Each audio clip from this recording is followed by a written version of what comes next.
சுப நிகழ்ச்சிகளுக்கு நாம போகும் பொழுது நம்மள முதல்ல வரவேற்கிறது வாசல்ல கட்டப்பட்டிருக்க வாழை மரமா தான் இருக்கும். வாழை மரங்களை ஏன் வாசல்ல கட்டுறாங்கன்றதுக்கு இரண்டு வகையான காரணம் சொல்லப்படுது.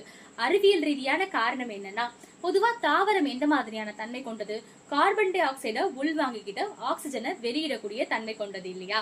சோ சுப நிகழ்ச்சிகளான திருமணங்களுக்கு யார் யாரை கூப்பிடுவோம்? நமக்கு தெரிஞ்சவங்க, தெரியாதவங்க, இப்படி பல பேரை நம்ம கூப்பிடுவோம். கூட்டமான மக்கள் நிறைய பேர் சந்திக்கக்கூடிய இடமாவும் அது இருக்கும். மனிதன் எப்படிப்பட்ட தன்மை கொண்டவன்? ஆக்சிஜனை உள்வாங்கிக்கிட்டு கார்பன் டை ஆக்சைடை வெளியிடுவான்.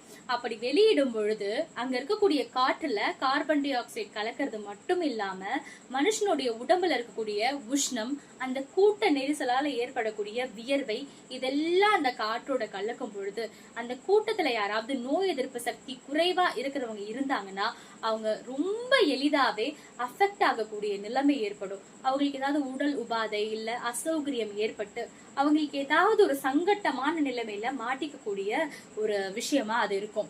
அந்த மாதிரியான விடயங்களை எல்லாம் தவிர்க்கிறதுக்காக தான் அப்பவே வாசல்ல தாவரம் ஒன்று கட்டி வச்சிருவாங்க.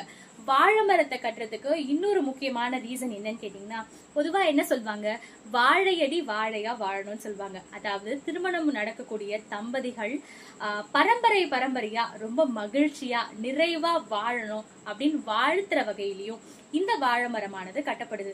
வாழ்ந்தா வாழை மரம் மாதிரி வாழணும். ஏன்னு கேக்குறீங்களா?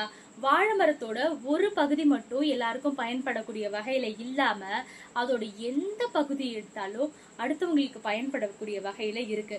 அதே மாதிரி மனுஷனா பிறந்த நாமளும் ஏதோ பிறந்தோம் இறந்தோம் அப்படின்ட்டு இல்லாம மற்றவர்களுக்கு உபயோகப்படக்கூடிய வகையில எதையாவது செய்யணுங்க. உதவிகரமா இருக்கக்கூடிய வகையில நிச்சயமா இருக்கணும்.